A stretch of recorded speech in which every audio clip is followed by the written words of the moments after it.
Prophetic word to Trinidad. There is a sound coming out of this nation. At the end of the first quarter of the year 2014, the shaking in the government shall be answered by the success of the church.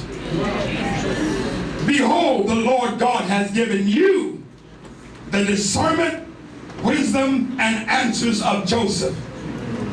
The Lord God will cause many of you to be cast into positions of authority with answers of Abraham. Yes, Lord. What I do now will overshadow that which was done 50 years ago in this nation. The land will not be able to bear you or contain you. The wealth of Abraham, along with the wisdom of Joseph, shall be released from this land into other nations of the world. Yes, Lord. You have not chosen me, but I have chosen you. Yes. Though small in stature, I make you big in this world.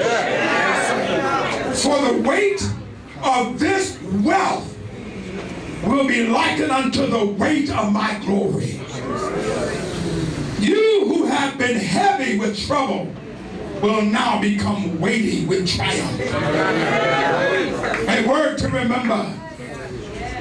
Remember, before I moved Abraham, he overtook the land. Yes. Remember, before I released Israel from Egypt, I weighted them all with gold. Remember, before I released Joseph from prison, I gave him answers for the palace, which turned their economy around.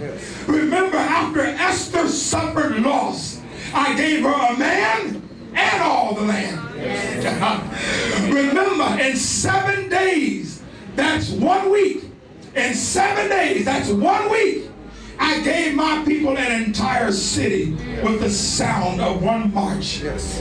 Remember, with 2 fish and 5 loaves, I fed 5,000.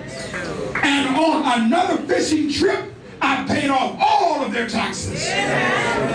Now remember this. I will cause you to reign like this. In this coming season of supernatural success, you now have the right and the reason to reign because you have remembered. God will not only cause you to remember just before. God only calls you to remember. God will only cause you to remember. God will only cause you to remember just before you began to reign. Thus saith the Lord God Almighty. Hallelujah.